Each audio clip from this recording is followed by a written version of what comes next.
कांचन गौरांगे राधे वृंदावनेश्वरी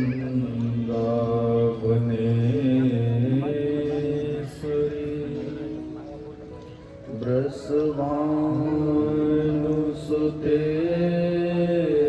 देवी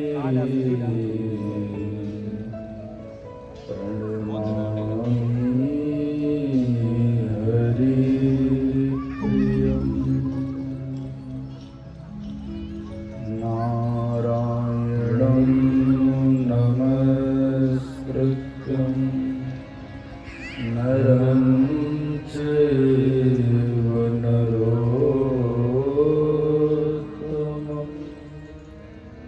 देवीं सरस्वतीं व्यासं ततो जयमुदीरये।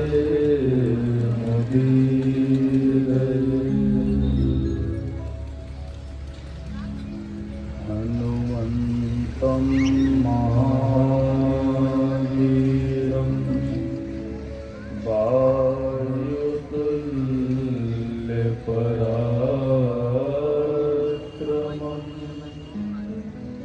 मम कार्यार्थमागच्छ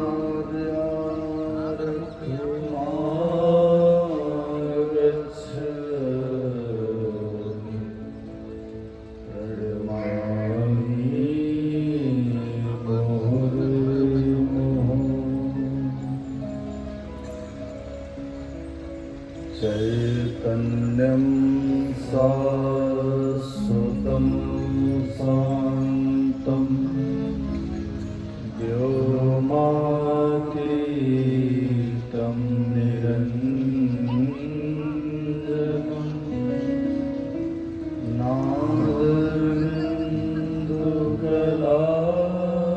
नादेन्दुकलातीतं तस्मै श्री गुरुवे नमः। सर्वे भवन्तु सुखिनः सर्वे सन्तु निरामयाः सर्वे भद्राणि पश्यन्तु मा कश्चित् दुःखभाग् भवेत्। आये हनुमन्त जी कथा करो मति अनुसार प्रेम सहित गाधी धरो तधारू पवन कुमार। ओम नमो भगवते वासुदेवाय। स्वस्ति श्री गणेशाय नमः। सद्गुरु चरण कमलेभ्यो नमः। स्थान नगर देवताय नमः। स्वस्ति श्री पुराण सुख चरण कमलेभ्यो नमः।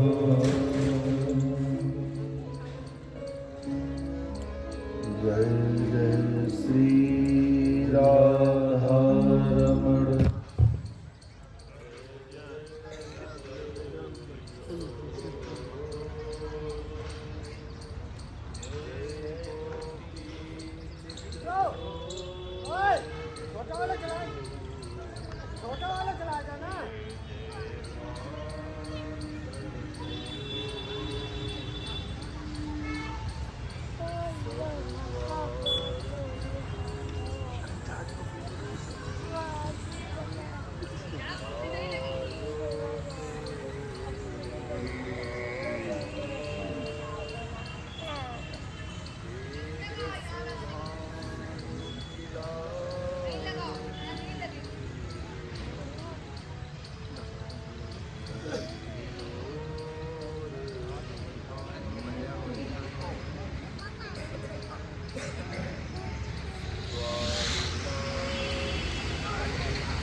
महाराज की जय हो।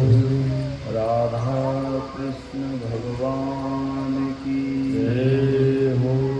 संत भक्त समाज की जय हो। सद्गुरुदेव भगवान की जय हो। नमः पार्वती हर हर हर महादेव।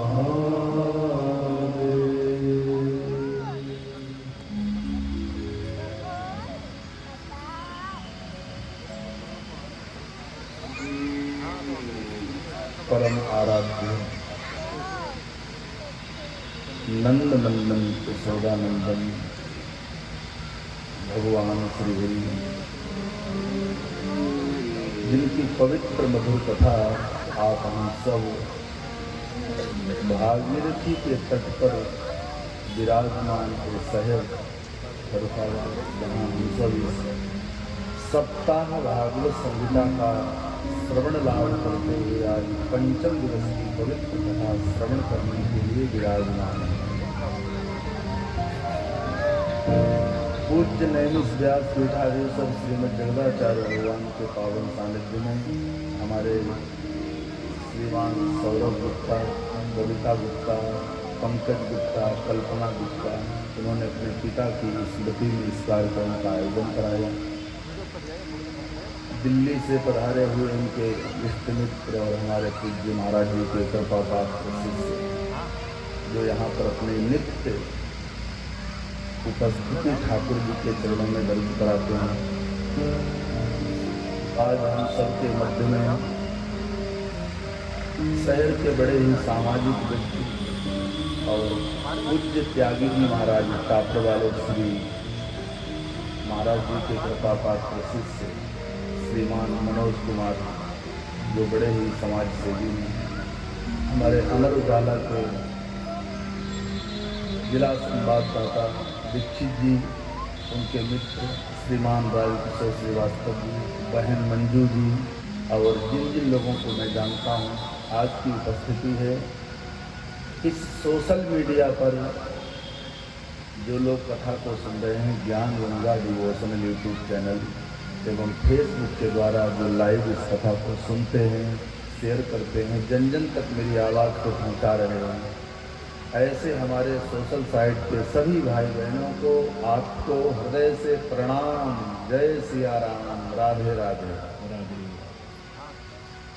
आए पंचम दिवस की यात्रा करें, उससे पूर्व फिर एक बार भाव से हरि नाम संकीर्तन गाएं और फिर पंचम दिवस की पावन यात्रा में प्रवेश करें। उससे पूर्व भाव से कीर्तन से सब मिलकर के गाएं। कब तुम कृपा करोगे श्री राधे रानी, कब तुम कृपा करोगे श्री राधे रानी, कब तुम कृपा करोगे श्री राधे रानी, कब तुम कृपा करोगे मेरी लाडो प्यारी, कब तुम कृपा करोगे श्री राधे रानी, कब तुम कृपा करोगे, कब तुम कृपा करोगे लाडो प्यारी, कब तुम कृपा करोगे, ओ कब तुम कृपा करोगे मेरे लाडो प्यारी, कब तुम कृपा करोगे लाडो प्यारी, कब तुम कृपा करोगे श्री राधे रानी, कब तुम कृपा मेरी लाडो प्यारी, कब तुम कृपा करोगे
अति दुर्गम भव जाल बंध्यो में, अति दुर्गम भव जाल बंध्यो में, अति दुर्गम भव जाल बंध्यो में, अति दुर्गम भव जाल बंध्यो में, अति दुर्गम भव जाल बंध्यो में, अति दुर्गम भव जाल बंध्यो में। निज शरण नित दोगी राधे रानी, निज शरण नित दोगी राधे रानी, कब तुम कृपा करोगी मेरी लाडो प्यारी, कब तुम कृपा करोगी श्री राधे रानी, कब तुम कृपा करोगी।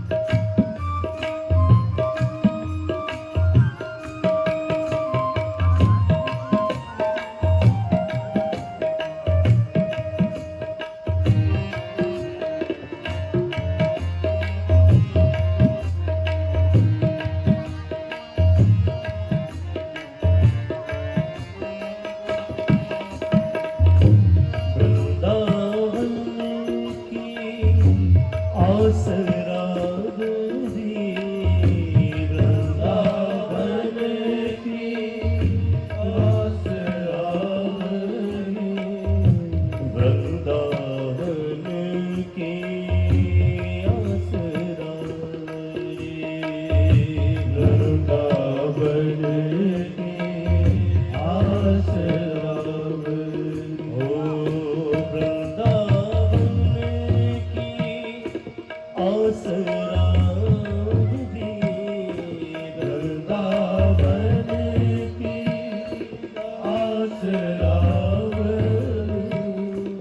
दर्शन कब तुम दोगी श्री राधे रानी, दर्शन कब तुम दोगी ओ लाडो प्यारी, दर्शन कब तुम दोगी मेरी लाडो प्यारी, दर्शन कब तुम दोगी, कब तुम कृपा करोगी राधे रानी, कब तुम कृपा करोगी मेरी लाडो प्यारी, कब तुम कृपा करोगी, कब तुम कृपा करोगी राधे रानी, कब तुम कृपा करोगी लाडो प्यारी, कब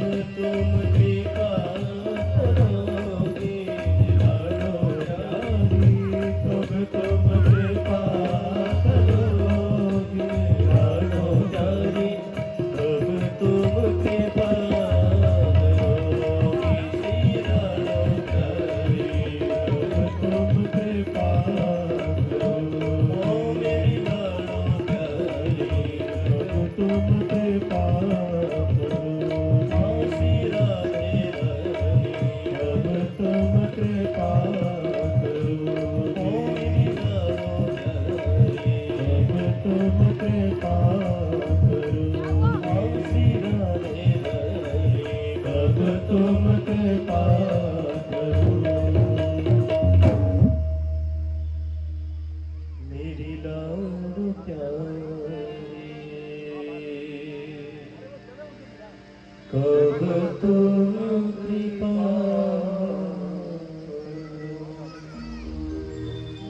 जय जय श्री राधे, जय जय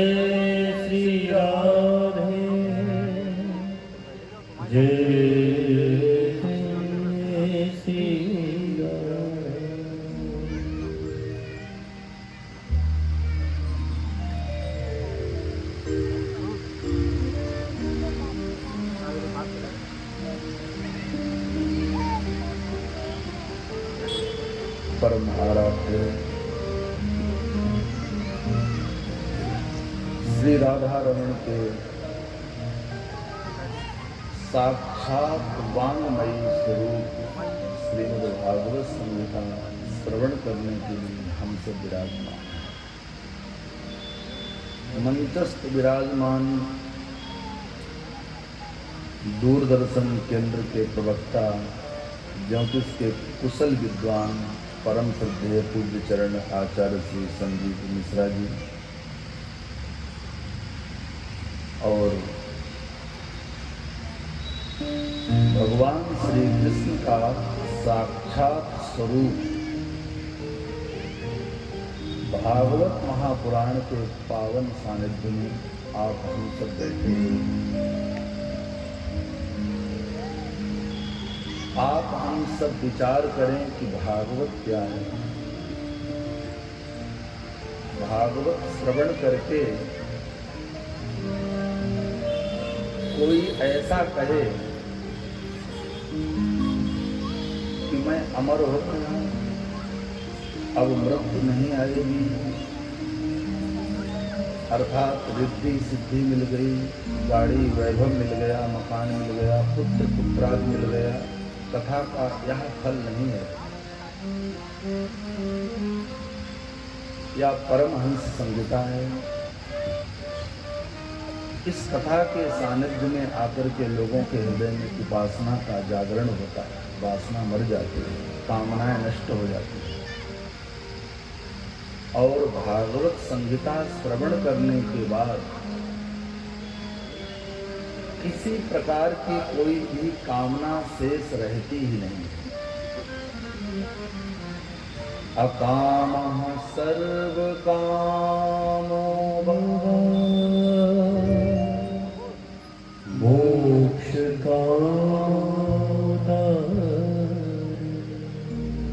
समस्त कामनाओं की पूर्ति हो जाती है जिस क्षण हम भागवत कथा की चरण शरण ग्रहण करते हैं। तो कथा क्या करती है? कथा हमारे जीवन से मृत्यु के भय को दूर करती है। मेहनत करो, पैसा कमाओ, अच्छी गाड़ी आ जाएगी, अच्छा मकान बन जाएगा, ये सब तुम्हारे परिश्रम से हो सकता है। परंतु कथा श्रवण करने से तुम्हारे जीवन में जो मृत्यु का डर है, वह जीवन के मृत्यु को डर को भगाने का काम कथा करती है। संसार का प्राणी, हर एक प्राणी कहीं न कहीं डरा हुआ है। समाज से, परिवार से, पुत्र पुत्री से, पत्नी से, पति से। भगवान से ज्यादा हम सबको संसार का डर लगता है कि कहीं बोल रूठ जाएं, कहीं बोल रूठ जाएं, ये न रूठ जाएं। भगवान रूठे कोई बात नहीं, हमसे हमारा अमुक व्यक्ति न रूठे। भगवान की कथा में बोले चलो 7 दिन कथा हो रही है, 1 दिन चलेंगे। क्यों? बोले भगवान नाराज हो जाएंगे तो क्या फर्क पड़ेगा। किसी के यहाँ से शादी का कार्ड आया, बोले वहां नहीं जाएंगे तो वो मेरे घर नहीं आएंगे। तो सामाजिक कार्यों के लिए, संसारिक के कार्यों के लिए हम डर जाते हैं। श्रीमद् भागवत का परमहंस श्री सुखदेव जी कहते हैं कि इस कथा को श्रवण अगर आपने श्रद्धा से किया, केवल मनोरंजन बना करके कथा को सुन लिया कि चलो देखें वहाँ कौन कौन आएगा, कैसे लोग आएंगे, ये देखने आए, तो अलग बात है। नहीं तो आचार्य चरण कहते हैं कि सर्व सिद्धांत निष्पन्नम संसार भय नाशनम। 17 पुराण, 4 वेद, 6 शास्त्र, स्मृति, गीता आदि का रस है भागवत संहिता। इसको श्रवण करने से संसार भय नाश हो जाता है। सर्व सिद्धांत निष्पन्नम संसार भय नाशनम, जगत का भय चला जाता है। कितने पीछे रह गए लोग संसार के डर से, कि वो क्या कहेंगे, ये क्या कहेंगे। किसी ने कहा कि सबसे बड़ा रोग क्या कहेंगे लोग। भागवत महापुराण जैसे पवित्र ग्रंथ की चरण शरण में आने पर जीव के हृदय से संसार का भय दूर हो जाता, फिर उसे भगवान का डर लगता।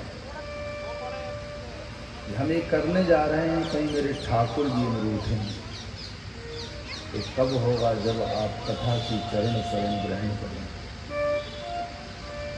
शास्त्रों में दो बातें बताई गई हैं। जितने भी शास्त्र, जितने भी संप्रदाय, जितने भी संत हुए हैं भारतवर्ष में, होंगे, हैं, इन्होंने एक दो बातें बताई हैं सब पुराणों में, सभी महापुरुषों ने।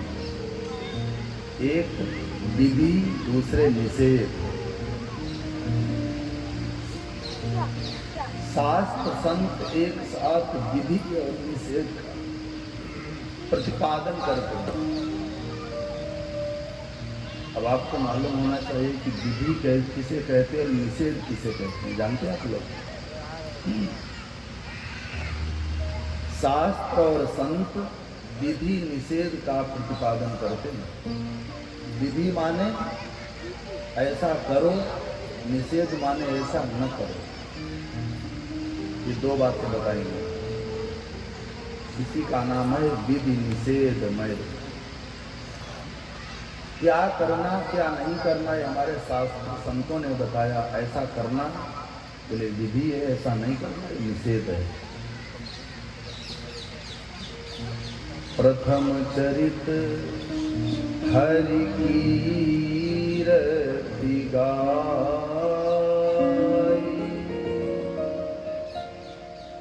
तेहि मग चलत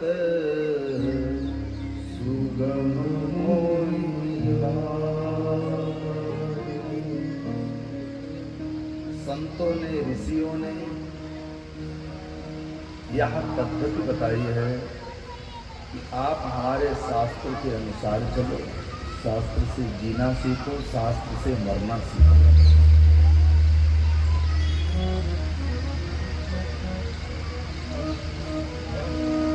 भगवान श्री कृष्ण के जन्म की कथा परम हंसों के आचार्य श्री सुखदेव जी सुना रहे हैं गंगा के किनारे राज ऋषि परीक्षित को। आचार्य सुखदेव जी कहते हैं, राजन, जीवन में आनंद आए, हमारा जीवन उत्सवमय बन जाए, इसके लिए हमें भगवान की सेवा, भगवान की कथा, भगवान के कीर्तन को गाना चाहिए। जीवन तुम्हारा उत्सवमय बन जाएगा। जिसके जीवन में निराशा, जिसका जीवन रूखा, जिसका जीवन सूखा, मुंह लटकाए वाले लोग हों, उनको मन से कथा सुन लेनी चाहिए या कीर्तन गा लेना चाहिए। तो कुछ कर ले, निश्चित रूप से उनके जीवन में उत्साह आ जाएगा। आज हमारे समाज में लोगों का उत्साह मर गया। जवानी पर ही बूढ़े हो गए, क्योंकि अंदर से उत्साह टूटा, मन मलिन हो गया। इसके लिए श्रवण कीर्तन गायन, श्रवणम कीर्तनम विष्णु स्मरणम पाद सेवनम, जो अच्छा लगे उसका प्रयोग करो। चाहे भगवान की कथा सुन लो, चाहे भगवान की कीर्तन गा लो, चाहे भगवान का स्मरण कर लो। तीन में से कुछ जो तुम्हें अच्छा लगे एक कर लो। मैं भरोसे के साथ दावे से कह सकता हूं कि तुम्हारे मन से उदासीनता चली जाएगी।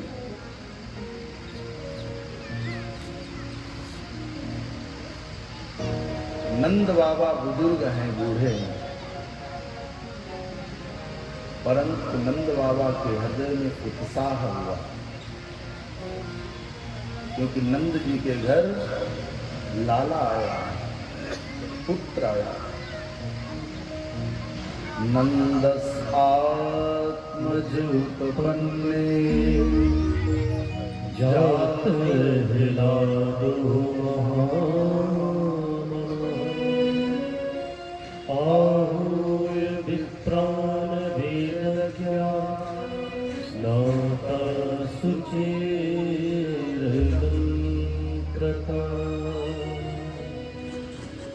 बाबा के घर पुत्र आज आत्मा के रूप में परिणित हुआ है।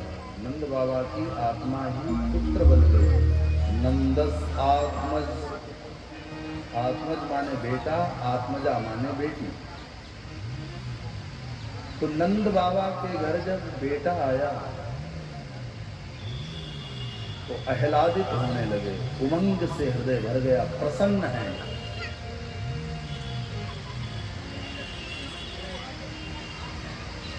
जो आता है सामने लुटा रहे हैं, दान कर रहे हैं। बोले हृदय में जब आनंद आता है तो हाथ की मुट्ठी ढीली पड़ जाती है, हृदय उदारता से भर जाता है। नंद बाबा के घर छोरा हुआ, बड़े प्रसन्न हैं। दौड़े दौड़े मथुरा से सुंदर एक आचार्य जी को निमंत्रित किया, महाराज आप मेरे घर आओ और पूजन आदि करा के मेरे घर में शुद्धि कर दो, हमारे घर शुद्ध हो जाए। तो जात कर्म के लिए आचार्यों को बुलाया, और कैसे बुलाया? नंद बाबा से शिक्षा लें कि हम पूजा कराएं, तो पूजा कराने वाले आचार्य को आदेश न दें, उससे आग्रह करें, निवेदन करें। पूजा कराने वाले आचार्य से हमारा व्यवहार कैसा हो? निवेदात्मक, आदेशात्मक नहीं। बाबा नंद जी ने क्या किया?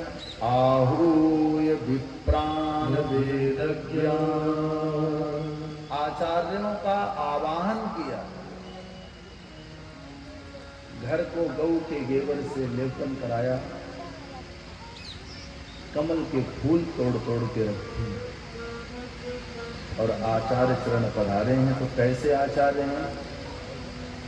वेदज्ञान, पढ़े लिखे आचार्य, गुरु की सेवा शुश्रूषा करके गुरुकुल में जिन्होंने 20 वर्ष तक वेद का पाठ किया हो, ऐसे आचार्यों को बुलाया।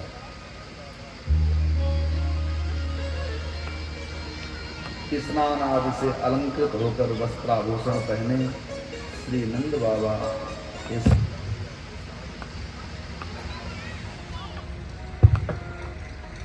श्री हरि अपने छोटे से शिशु को लेकर और अग्नि को साक्षी करके बैठ गए कि मेरे बेटे का जात कर्म संस्कार करा।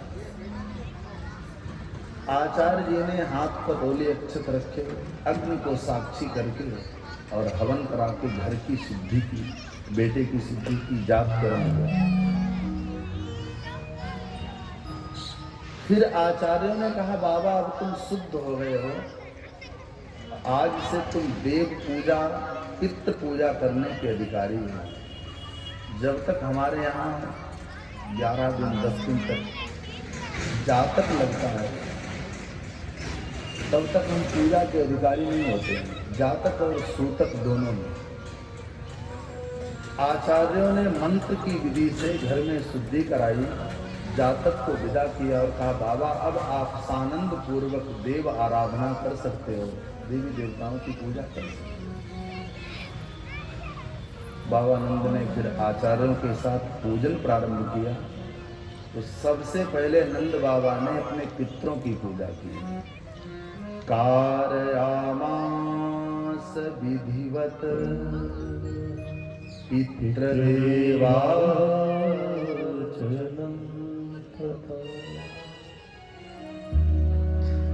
नंद बाबा ने कार्यामास विधिवत, भगवान की पूजा विधिवत की।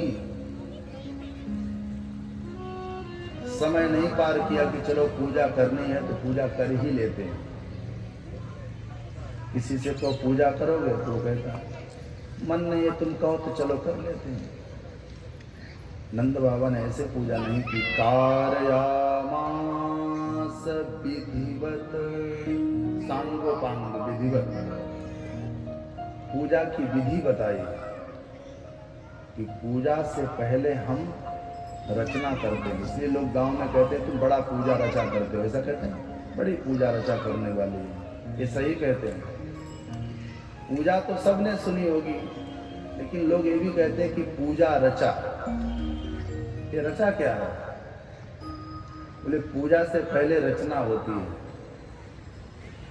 जैसे थाली को धुला, आरती को धुला, उसमें रोली अक्षत सजाए, पुष्प सजाए, धूप दीप नैवेद्य मिष्ठान फल फूल ये सब सजाते हैं ना, रचना करते हैं। थाली में रंगोली बनाते हैं, चौक बनाते हैं, तब हम पूजा प्रारंभ करते हैं। पूजा से पहले रचना, जितनी अच्छी रचना होगी उतनी अच्छी पूजा होगी, ये बिल्कुल पक्का है। पता लगे फूल एक उधर पड़ा, पन्नी उधर पड़ी, केला उधर पड़ा, जितनी अच्छी पूजा की रचना होगी उतनी अच्छी पूजा होगी। इसलिए कहा गया कारयामास विधिवत। विधिवत ये नहीं कि 30 देवता हैं तो सबको एक एक फूल फेंकते जाओ, पूजा हो रही है। विधिवत पूजा। किसकी पूजा की? पितृदेवार्चनम तथा। नंद बाबा ने पहले पितरों की पूजा। पितृ प्रसन्न, देवता भी प्रसन्न। जिस पर पितृ कृपा कर देते हैं उस पर देवता अपनी कृपा बरसाई देते हैं। पितृ माने जो हमारे बीच से ऊपर चले गए। लेकिन ऐसा गुरु कृपा से मेरा विचार है कि जो हमारे बीच में हैं, हमारी दादी माँ, हमारे वृद्ध पिता, हमारे बड़े भाई, हमारी माँ, अर्थात समाज का कोई बड़ा बुजुर्ग, उसकी सेवा हम करें ठीक से, वो भी पितृ पूजा है। दादाजी खांसते खांसते गोलोक चले गए, उनको पानी नहीं दिया, खांसी की सिरप ला करके नहीं दी, देखा नहीं, बाद में तुम उनकी श्राद्ध करके खूब हलवा का भंडारा करो, खूब रबड़ी पिलाओ, कुछ भी होने वाला नहीं। अपने से बड़े बुजुर्ग, माता पिता, दादा दादी, बड़े भाई की तुम ठीक से सेवा कर लो, तुम्हारी श्राद्ध उनकी हो गई, उनकी सेवा हो गई। श्राद्ध करें, जरूर करें, मैं उसका विरोध नहीं करता हूँ, निश्चित करना चाहिए अपने दादा दादी का श्राद्ध, लेकिन जीते जी भी उनकी सेवा करें, ये भी अति आवश्यक है। अपने से बड़े की सेवा ही नहीं, अपने से बड़े का आदर करने पर 4 बातें मिल जाती हैं, 4 बातों की वृद्धि होती है। जो अपने से बड़े का सम्मान करता है। अभिवादन शीलस्य नित्यं वृद्धोपसेविनः, चत्वारि तस्य वर्धन्ते आयुर्विद्या यशोवन। आयु, विद्या, यश, बल, ये 4 केवल अपने से बड़े के सम्मान करने में तुम्हारी दीर्घायु हो जाएगी, तुम्हें बल मिल जाएगा, विद्या मिलेगी, यश मिल जाएगा। अपने से बड़े का सम्मान करना शुरू कर दो आज से, तुम्हें 4 बातें मिलेंगी।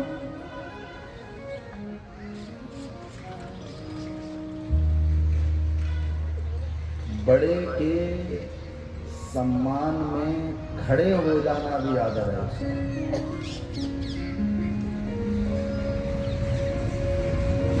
नंद बाबा ने अपने पूर्वजों की खूब सेवा की, खूब पूजा की। उसके बाद पितृदेवार्चनम तथा, फिर अपने देवताओं की आराधना। सनातन धर्म में, हिंदू सनातन धर्म में अनेक देवता हैं और अच्छी बात है। हमारे सनातन धर्म से दूर रहने वालों ने कहा नहीं, हिंदू सनातन धर्म किसी काम का नहीं, इसमें बहुत से देवता हैं। हमारे यहाँ एक ग्रंथ, एक पंथ, एक संत, यहाँ अनेक ग्रंथ, अनेक संत, अनेक पंथ। कैसा हिंदू सनातन धर्म? अन्य धर्मों में एक बाइबल, कुरान, सनातन धर्म में तो बहुत है। बोले किसी काम का नहीं। अरे भैया, सनातन धर्म में हमारे शास्त्रों में आदि शंकराचार्य ने संत परंपरा में इतने विकल्प दिए कि रामचरितमानस पढ़ते पढ़ते ऊब जाओ तो गीता पढ़ना, गीता पढ़ते पढ़ते परेशान हो जाओ, भागवत सुनो, भागवत में समझ में आए शिव पुराण, देवी पुराण, कुछ भी। हनुमान जी की पूजा करते करते मन थक जाए, दुर्गा जी की शंकर जी की, राम कृष्ण किसी की, गंगा की किसी की उपासना कर सकते हैं। वहां विकल्प ही नहीं है। तुम बाइबल पढ़ रहे हो तो बाइबल ही पढ़ो, तुम्हारा मन उबे फिर भी बाइबल पढ़ो। जैसे किसी को रोज दाल खिलाई जाए, विकल्प ही नहीं है। दाल खाओ, दाल खाओ, दाल खाओ, मन उब जाएगा। कहेंगे कि सब्जी, सब्जी तब खाओगे जब सब्जी का विकल्प होगा। सब्जी का विकल्प ही नहीं है तो दाल ही खाओ। हमारे यहाँ विकल्प है कि गंगा की सेवा करते करते थक जाओ तो यमुना महारानी की सेवा करो, राम जी की सेवा करते करते थक जाओ तो श्री कृष्ण की सेवा करो, हनुमान जी, दुर्गा, शिव। तो विकल्प है, इतने देवी देवता हैं हमारे यहाँ।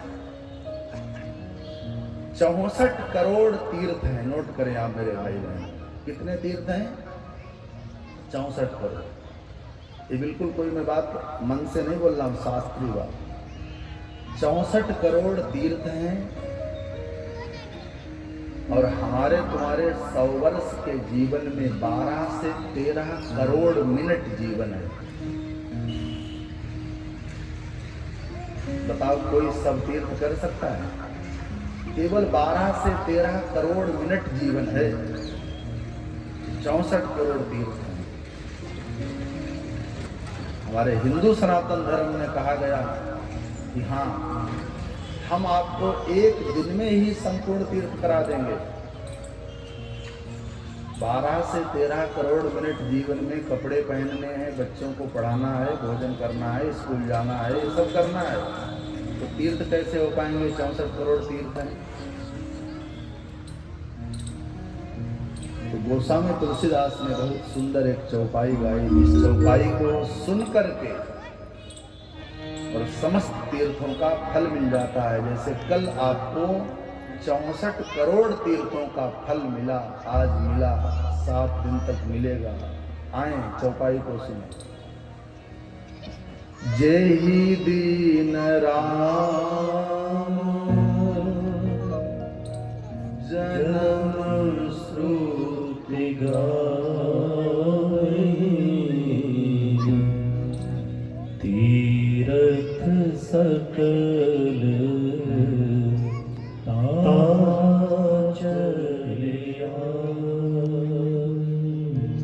जिस दिन राम या कृष्ण के जन्म का चरित्र वक्ता गाता है, गोस्वामी तुलसीदास कहते हैं उस दिन ब्रह्मांड के संपूर्ण तीर्थ चल करके आ जाते हैं।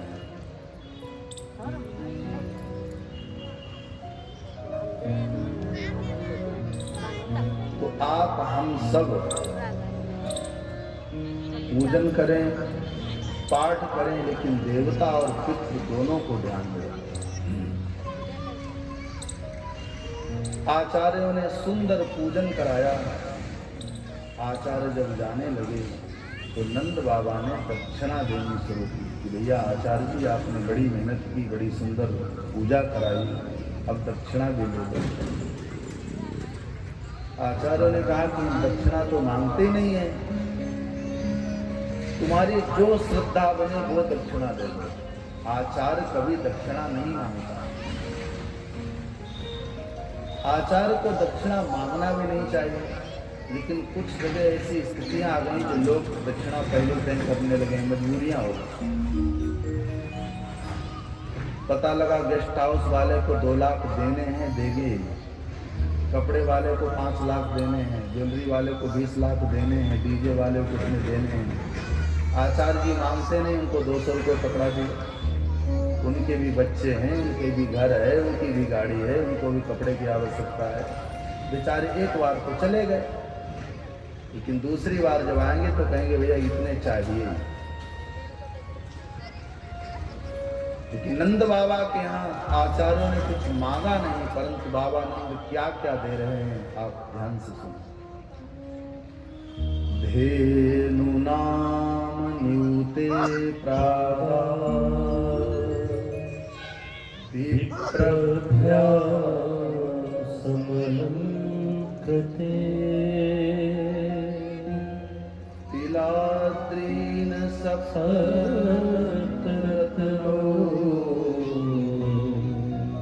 सात कौंभावराव्रता।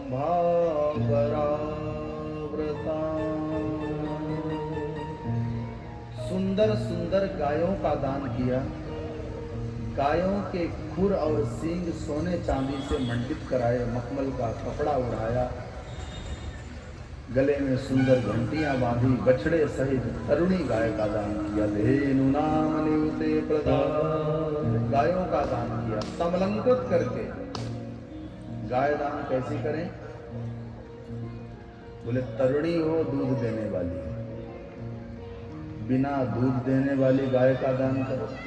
हमारे आश्रम पर ऐसे लोग आते कहते महाराज ये गाय दान करो। हम लोग पूछते हैं कि कितना दूध देती है? बोले दूध देती तो घर में भी पीने वाले थे, इसने दूध देना बंद कर दिया, लात मारना शुरू कर दिया। मैं कहा चलो बाबा जी को दे आओ। तो गाय दान की है तरुणी समलंकृत करके। 7 बड़े बड़े तिल के पर्वत बनाए, तिलाद्रीन सप्तरतनौघ। उन तिलों के पर्वत पर रेशमी कपड़े ढक करके और फिर ब्राह्मणों को दान। आचार्य चरण कहते हैं राजन, सौमंगल्य गिरो विप्रः सूत मागध वंदिना। नंद के लाला भयो यह समाचार जब सूत मागध बंदी जनों ने सुनी तो दौड़ दौड़ करके आए, बिरदावली गाई, तुम्हारा लाला चिरंजीवी भव, तुम्हारा लाला दीर्घायु भव, खूब आशीर्वाद दिए। जो ब्रज की ब्रजबटुएं, ब्रजांगनाएं, ब्रज बधुओं ने सुना कि नंद के घर लाला भयो, तो ठाकुर जी की सखियां, अष्ट सखी ललिता, चंद्रावली, श्रीदेवी, भूदेवी, सुदेवी, ये ठाकुर जी की अष्ट सखियां। और भगवान श्रीहरि की जितनी भी लीलाएं आप सुनेंगे कल परसों, उन सब लीला की मालकिन है श्री ललिता जी। ठाकुर जी की सखियों में अष्ट सखी राधा रानी की दासी ललिता जी ही ठाकुर जी की प्रत्येक लीला की मालकिन है। हर लीला की चाबी ललिता जी के पास रहती है। ललिता ही श्रीधाम वृंदावन में स्वामी श्री हरिदास जी बनकर के आए, जिन्होंने वृंदावन और बांके बिहारी को प्रकट किया। आज समय मिला कथा में तो सुनाएंगे, नहीं तो कल। ललिता ही स्वामी हरिदास बनकर के आए, जिन्होंने अपनी सेवा से वृंदावन को प्रकट किया और वृंदावन में रहने वाले श्री बांके बिहारी को निकुंज में प्रकट किया। ललिता ने कहा, चंद्रावली बहन, मैंने सुना है महामना ब्रजराज नंद के घर छोरा भयो, चलो बधाई देने नहीं चलोगी? चंद्रावली कहती, बहन 1 मिनट रुको, हम थोड़ा नहा लें, अभी हम गोबर थाप करके आएंगे। हाथों में गोबर लगा, क्योंकि ब्रज की बहू है, ब्रज की बड़ी बेटी, छोटी छोटी कन्या। जैसे शहर में लोग अधिकांश तैयार रहते, हमारे राम जी जब आए थे अयोध्या में तो राजकुमार है, राजाओं का घराना है, वहां सब लोग तैयार रहते हैं। लेकिन वृंदावन में जब ठाकुर जी आए तो ब्रज के गोकुल की गोपियां अवसर पर तैयार होती हैं। जैसे गांव जाओ, किसी से कहो चलो दिल्ली चलना है, तो वो कहेंगे कि रुको थोड़े कपड़े बदल लें, वो तैयार होना। शहर में किसी से को दिल्ली चले तो हर समय तैयारी रहता, चलो चल देगा। ऐसे ब्रज की वधुएं समय पर तैयार हो रही। ललिता, चंद्रावली, श्रीदेवी, सुदेवी, भूदेवी, राधा रानी की अष्ट सखियों ने सुंदर श्रृंगार किया। लहंगे पहने, कानों में कुंडल धारण किए, होठों पर लालिमा लगाई, काजल लगाया, संपूर्ण अंगों को सजा करके बुलावा करने के लिए जा रही हैं, तो बधाई लेकर के जा रही हैं। गोप्या समृष्टमण्डिकुण्डलनिस्कण्ठया चित्राम्बरापतिशिखाच्युतमाल्यवरसः नन्दालयं सवलया व्रजतीररेणुः व्योलोककुण्डलपयोधरहार शोभा।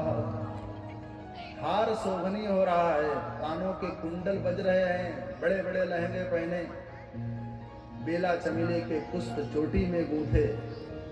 नंदालयम सवलयम, नंदालय की ओर जा रही है, नंद भवन की ओर चल रही है। एक समूह बना। सुखदेव जी ने जो कथा कही वो पढ़ करके नहीं कही, सुन करके कही। आंखों के सामने जो दिखाई पड़ रहा था, परमहंसाचार्य जी उसी चित्रण को देखकर कथा का वर्णन कर रहे हैं।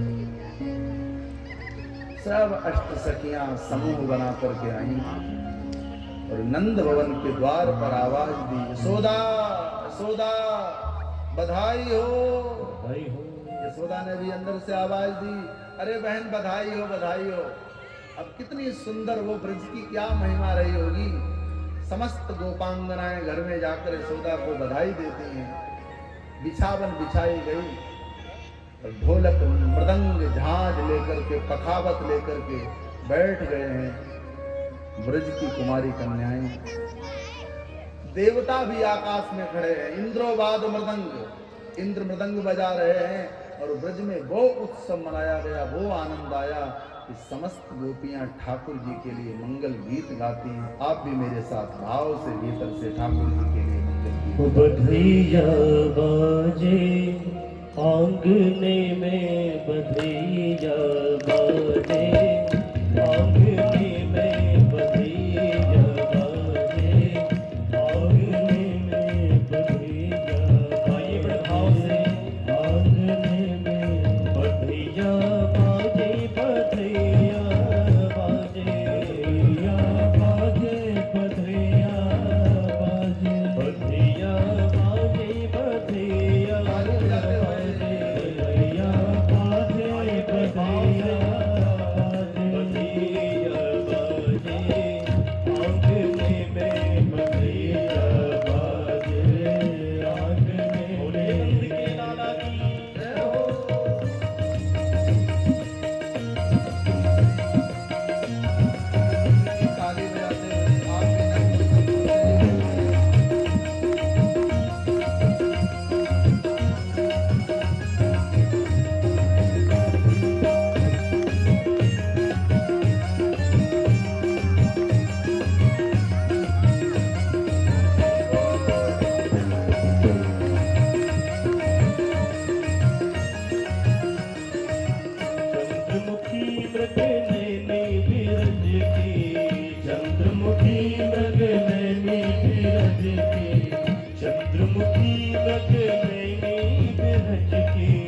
जग नहीं बोला जग मांगने में बधैया बाजे आंगने में बधैया बाजे आंगने में बधैया बाजे बधैया बाजे बधैया बाजे बधैया बाजे आंगने में बधैया बाजे आंगने में बधैया बाजे।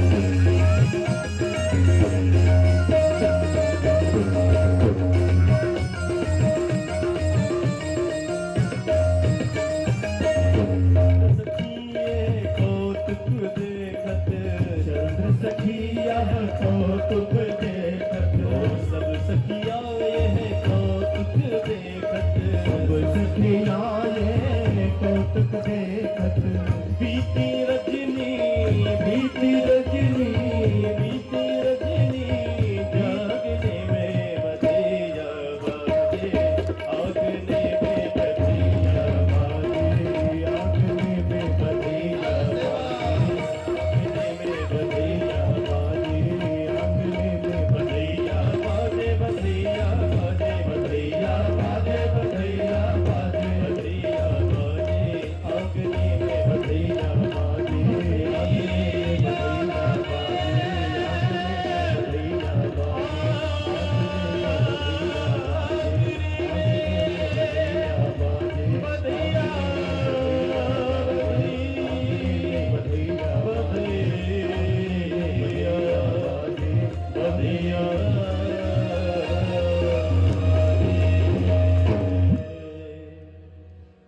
बधैया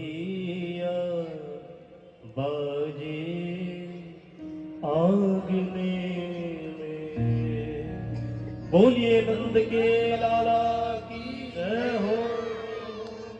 गोपियां भाव से बधाई गाती हैं और बधाई लुटाती हैं।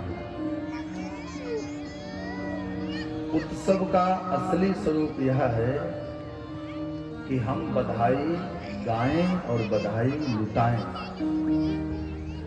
दो बातें होती हैं ना, आनंद जब आता है तो आदमी आनंदित तो होता ही, लेकिन आनंद आया इसका प्रमाण क्या? बोले प्रमाण ये कि जो हाथ में आएगा वो दे देगा।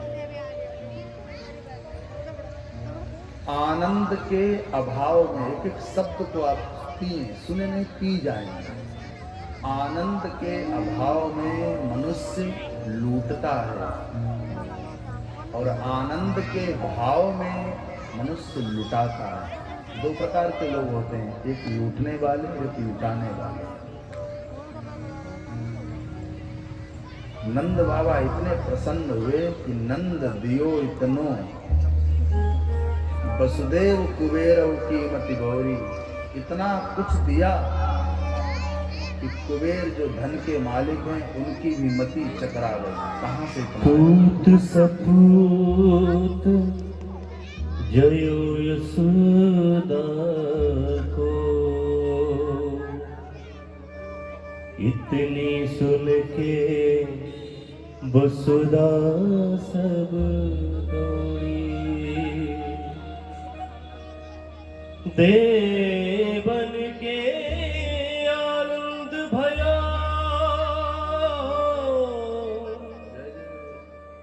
पुनि धावत गावत मंगल गौरी। नंद कछूत नो जो दियो घनश्याम कुबेर कीमत बौरी। देखत मोहि लुटा दियो। क्या क्या दिया सुनो। न बची बछिया छछिया ना पिछोरी। बछिया छछिया, दूध माखन छाछ, बछिया माने गाय की बछिया, पिछौरी, उड़ाने वाला बिछाने वाला सब लुटा दिया और कम नहीं पड़ा। क्यों? रमा क्रीड़ा भूद्रक,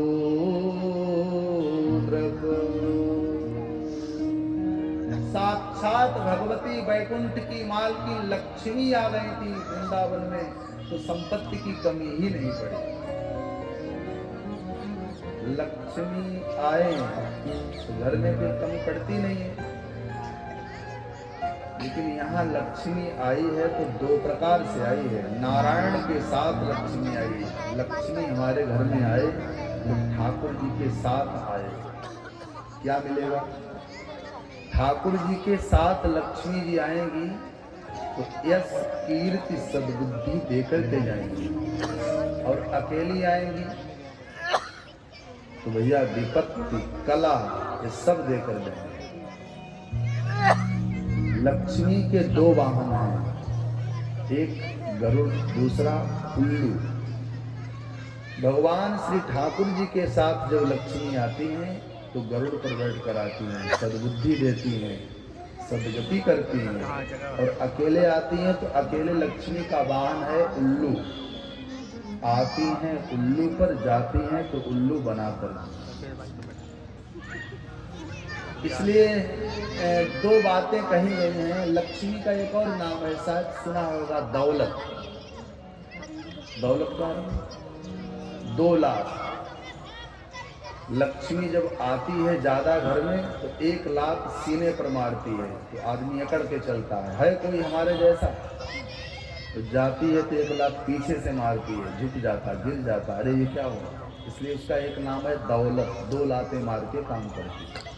इसलिए नारायण के साथ लक्ष्मी वृंदावन में आई है, इसलिए संपत्ति की कमी नहीं पड़ी। नंद बाबा ने सब कुछ लुटाया। कब दिन होता है कब रात होती है इसका पता ही नहीं चलता। बीती रजनी ठाव ने, नाचने गाने में रात बीत गई, क्योंकि उत्सव की रात बड़ी होने पर भी छोटी लगती है। 5 दिन कब पूरे हो गए पता चल। प्रेम से को राधे राधे। आज 5वां दिन पूर्णता की ओर जा रहा है। हमारे जवान परिवार घर के लोग हैं, सदस्य हैं, ये कह रहे थे कैसे कथा होगी, क्या होगा, 5 दिन हो गए। ठाकुर जी का काम ठाकुर जी ही कराते हैं, बिहारी जी का काम बिहारी जी ही तो कराते हैं। हम लोग कौन करने वाले? हम न कहने वाले न आप सुनने वाले। भगवान कृपा करते हैं, बुलाते हैं, भगवान कृपा करते हैं तो आप सुन लेते हैं। नंद के यहाँ उत्सव मनाया गया। नंद बाबा मथुरा गए, कंस का कर चुकाया, वसुदेव जी से कारागार में मिले और घर आए हैं तो कंस ने अपने काल को मारने के लिए पूतना नाम की राक्षसी भेजी। ठाकुर जी ने पूतना का स्तनपान करते हुए पूतना का अंत कर दिया। मारने आई पूतना को भी ठाकुर जी ने दूध पी करके गोलोक दे दिया। भगवान से ज्यादा और कौन दयालु हो सकता है? भगवान को जो मारने आए उस मारने वाले को भी भगवान ने माँ के समान लोक दे दिया। कौन ऐसा और दयालु हो सकता है? इसलिए आचार्य सुखदेव जी कहते हैं, कंबा दयालुम शरणम ब्रजेम। भगवान से बढ़िया और कोई संसार में रिश्ता बनाने योग्य नहीं है, क्योंकि भगवान दयालु हैं, करुणा का हृदय है। वो कभी किसी के द्वेष नहीं देखते, वो कभी किसी के अवगुण नहीं देखते, क्योंकि ठाकुर जी हमारे गुणमय हैं।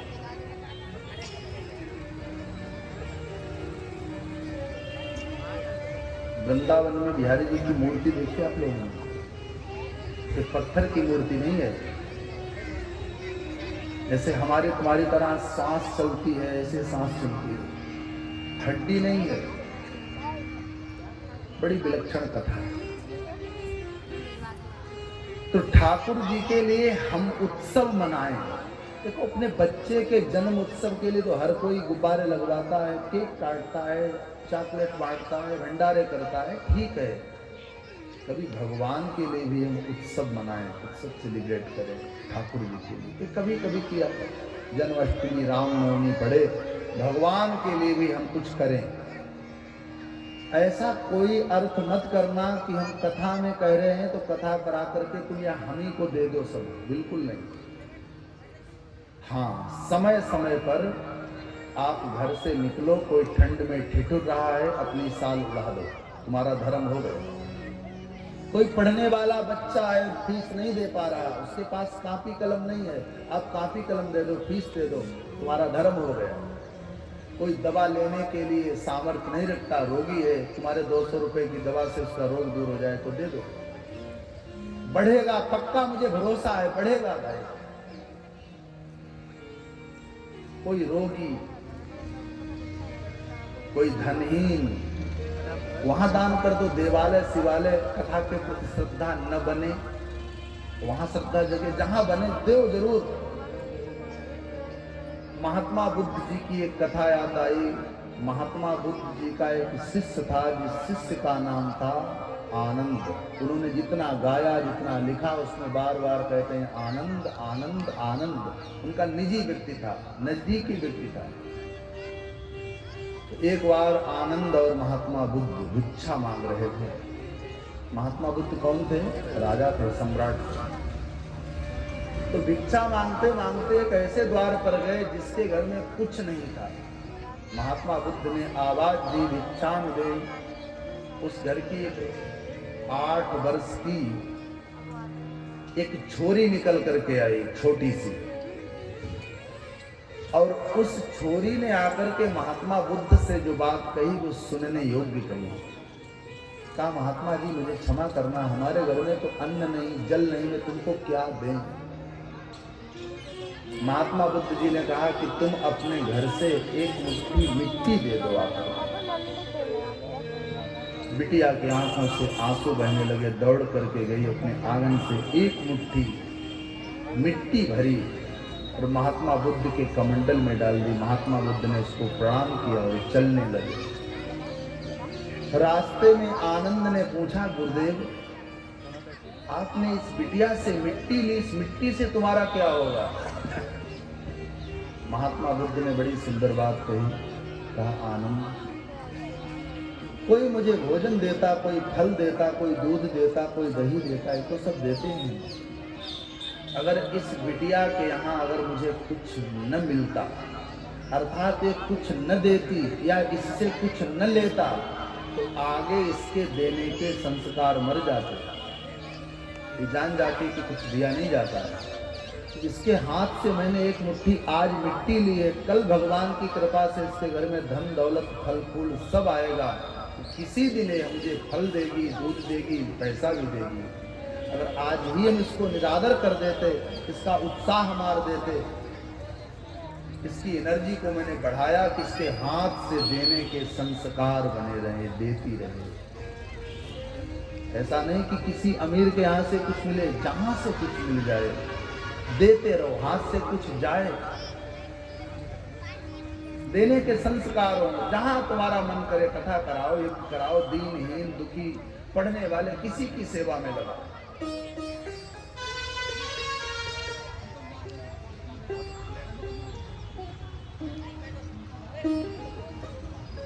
परिणाम बड़े अच्छे आते हैं। कभी आप घर में बैठा करो और हम आपको आपकी घर की बात बताएं, सबके घरों की कहानी बता रहा हूं। संडे के दिन नहाओ, बढ़िया चाय नाश्ता करो और एक कॉपी लो। फिर उस कॉपी पर 3 कॉलम बनाओ। एक कॉलम में लिखिए अति आवश्यक, ये करके देखना कभी। दूसरे कॉलम में लिखिए आवश्यक, तीसरे कॉलम में लिखिए अनावश्यक। क्या क्या बताया आप दोहराइए। अति आवश्यक, आवश्यक, अनावश्यक। फिर बैठ करके देखो कि हमारे घर में अति आवश्यक क्या क्या है, उसकी लिस्ट बनाओ। फिर आवश्यक क्या है, उसकी लिस्ट बनाओ। तीसरे कॉलम में अनावश्यक, खाली डिब्बे, कार्टून, बहुत सा अनावश्यक घर में भरा होता है, उसको लिखो, निकालो। अति आवश्यक रोक लो, आवश्यक रोक लो, अनावश्यक ऐसे को दे दो जो अनावश्यक तुम्हारी वस्तुएं उसके लिए अति आवश्यक बन जाए। हमारे लिए अनावश्यक है लेकिन उसके लिए अनावश्यक नहीं, अति आवश्यक बन जाएगी। तुम्हारा धर्म हो गया, तुम्हारा पुण्य हो गया, तुम्हारा दान हो गया। ये लक्ष्मी की कृपा होगी। नंद बाबा ने इतना लुटाया लेकिन कुछ कम नहीं पड़ा। और आज भी वृंदावन का ऐसा प्रताप। अभी हम 7 की कथा करके आए, खूब बढ़िया से परिक्रमा में मैंने दर्शन लोगों के किए। कोई वहां उदास नहीं, कोई रोता ही नहीं, सब प्रसन्न है। कहते हैं ठाकुर जी हैं, ठाकुर जी हैं, मस्त रहते ब्रजवासी। तो भगवान की कृपा ही तो है। पूतना का उद्धार किया है ठाकुर जी ने। मैं विषय कह रहा था कि भगवान की करुणा, भगवान से बढ़िया तुम्हारा कोई रिश्तेदार सगा संबंधी नहीं हो सकता। पूतना जहर देने गई और पूतना को भी माँ के समान गति प्रदान कर दी। कंबा दयालुम शरणम ब्रजे। संसार में इसका बढ़िया और कोई दयालु नहीं हो सकता। परमहंसाचार्य कहते हैं राजन, जब कंस को मालूम हुआ कि हमारे काल इतने बलवान हैं जिन्होंने पूतना जैसी राक्षसी को भी मार दिया, तो कंस की नींद उड़ने लगी।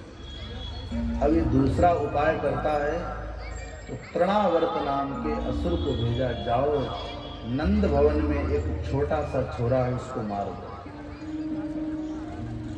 तृणावर्त शुकाचार्य जी कहते हैं बवंडर का वेश बना करके आया। भगवान जान गए कि मामा के यहाँ से तुम आए हो, आओ तुम्हारा स्वागत करें। तृणावर्त को उठा करके विशाल चट्टान पर पटका। तृणावर्त का भी प्राणांत हो गया। कंस को सेवक ने जाकर के कहा, महाराज पूतना का तो अंत हो ही गया, तृणावर्त का भी अंत हो गया। कंस और बेचैन कि पूतना और तृणावर्त को मारने वाला मेरा दुश्मन इतना बलवान। तीसरे सोपान पर संकटासुर नाम के असुर को भेजा, जो भगवान श्रीहरि को मारने के लिए आया और छकड़े में आकर के छिप गया। छकड़ा बैलगाड़ी में जब लोग बैठे होंगे तो बैलगाड़ी, बिना बैल के जो गाड़ी रहती है उसको छकड़ा बोलते हैं, तांता। तो उसके ऊपर दूध दही मटके रखे थे, उन्हीं के बीच में संकटासुर बैठा। भगवान ने पादप प्रहार करके संकटासुर का भी अंत कर दिया। 3 दैत्यों का अंत किया है प्रभु।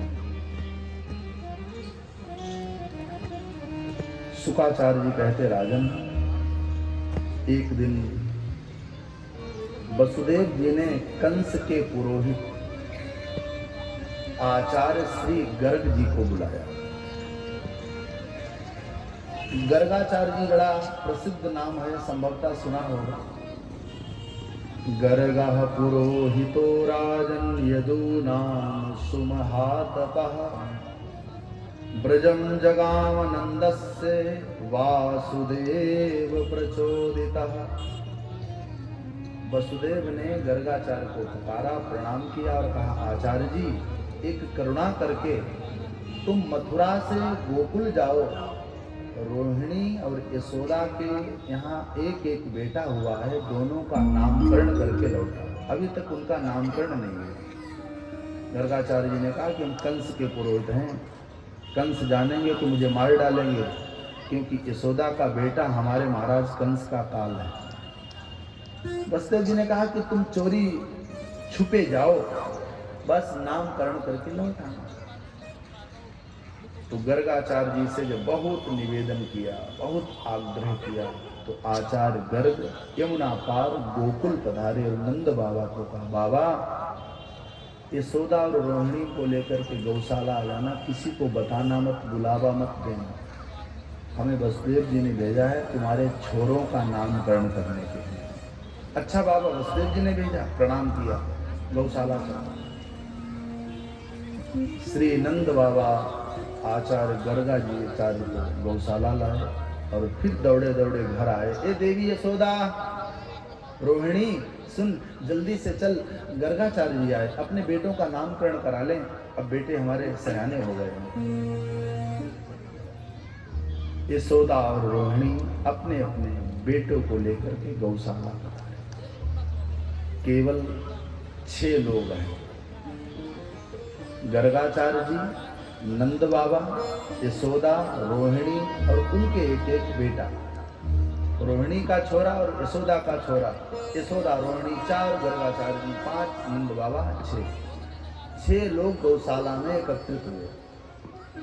आचार्य गर्ग जी ने नामकरण का शुभारंभ किया है रोहिणी नंदन से। रोहिणी के बेटे का नामकरण किया, ये बड़े हैं। आचार्य गर्ग जी ने कहा, अयम हि रोहिणी पुत्रो रमयन् सुहृदो गुणैः आख्यास्यते राम इति बलाधिक्यां बलं विदुः। नामकरण किया रोहिणी के बेटे का। क्या नाम रखा? एक नाम बल, दूसरा नाम राम, तीसरा नाम संकर्षण। गर्गाचार्य जी ने बलराम नहीं कहा। आख्यास्ते राम इति, इंट कर दिया। इति श्री स्कंद पुराण है। इति यानी कि राम नाम रखा। दूसरा नाम बलाधिक्याम बलम विदुः, बलम विदुः। एक नाम राम, दूसरा नाम बल। राम नाम अलग रखा, बल नाम अलग के बाद में मिलाकर के बलराम कहा गया, लेकिन नाम रखा है राम और बल संकर्षण। संकर्षण नाम क्यों पड़ा? संकर्षण माने खींचना। योग माया ने देवकी के गर्भ से इनको खींचा था, इसका लिए इसका एक नाम संकर्षण पड़ा। और संकर्षण भगवान की 3 नामकरण किए। नंद बाबा ने कहा कि बाबा अब हमारे जो छोटे वाले काले कलोटे छोरे का नामकरण कर दो। तो गर्गाचार्य जी मुस्कुराए और कहा, बहूनि सन्ति नामानि रूपाणि च सुतस्य ते गुणकर्माणुरूपाणि तान्यं वेदनो जनः। वेद न पावहि पार। इस बेटे के नामकरण की तुम बात कर रहे हो, वेद भी नेत नेत कहते हैं, शरणागत हो जाते हैं। जन्म कर्माभितानि सन्ति मेघ सहस्त्रशः। इस बेटे के 1000 नाम 1000 गुण हैं। बहूनि सन्ति नामानि रूपाणि च सुतस्य से, तुम्हारे बेटे के 1000 रूप हैं, 1000 नाम हैं। यशोदा जी ने कहा कि एक आध नाम रख दो कोई अच्छे से। तो एक नाम रखा कृष्ण। कृष्ण का अर्थ होता है करसयति इति कृष्णः। जो काम में जो ऐसे करके लगा है ना वो रा, तो वो मछली पकड़ने वाले जैसे जाल में कांटा फंसाते हैं। वो काम में जो कांटा लगा है वही तो लोगों को खींचता है। इसलिए करसयत इति कृष्ण, जो सबको अपनी ओर खींचे वो कृष्ण। एक नाम पड़ा कृष्ण। फिर तो केशव, गोपाल, गोविंद, माधव, मदन, ये सब नाम पड़े।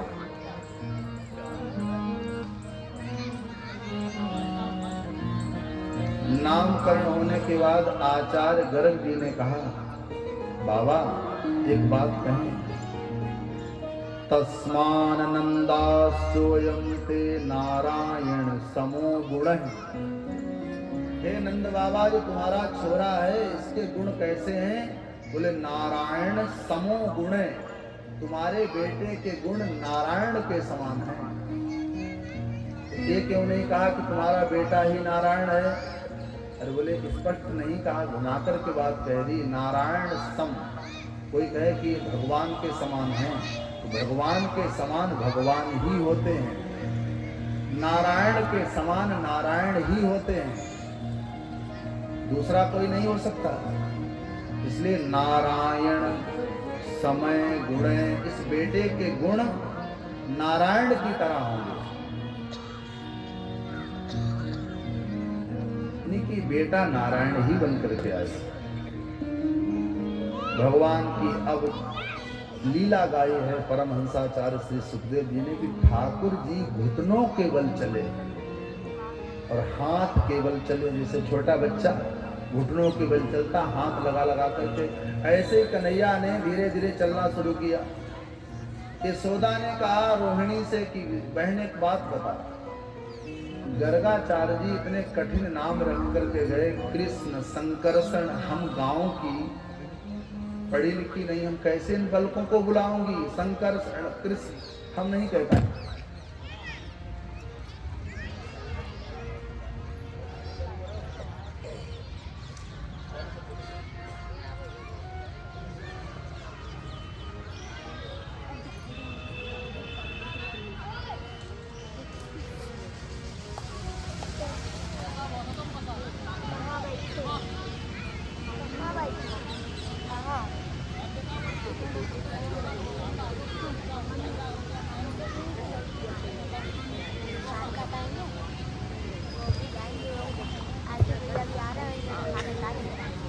श्री बाल कृष्ण लाल की जय हो।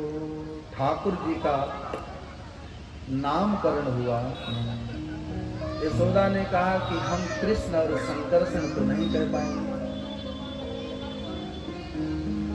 बोले एक का नाम कलुआ और दूसरे का नाम बलुआ, सरल नाम रख लिए। यशोदा रोने के दे कलुआ है बलुआ, इधर आओ, कलुआ बलुआ कह करके पुकारने लगी। कलुआ बलुआ क्या कर रहे हैं? घुटनों के बल हाथ लगा लगा करके घसीटा मार मार के चल रहे हैं। दर्शन किया है आचार्य सुखदेव जी ने। और जैसे ही घर से बाहर निकलने के लिए हमारे ठाकुर जी चले हैं तो नंद भवन की इतनी मोटी सी चौखट, पहले चौखट होती थी अब चौखट ही खत्म। वास्तु शास्त्र के हिसाब से द्वार में 4 भुजाएं होती थी। हमारे आचार्य जी तो वास्तु शास्त्र के बड़े ही विदेशों तक जाते थे। अब लोगों ने जानबूझकर 3 भुजाओं का गेट लगा दिया। नंद भवन की इतनी मोटी सी दहलीज पर ठाकुर जी चढ़ तो गए, लेकिन इतनी ऊंची दहलीज है कि वो उतर नहीं पा रहे, दहलीज पर टंगे हुए। नारद जी वीणा बजाकर खुश हो रहे हैं कि धन्य है नंद बाबा जिनकी चौखट पर साक्षात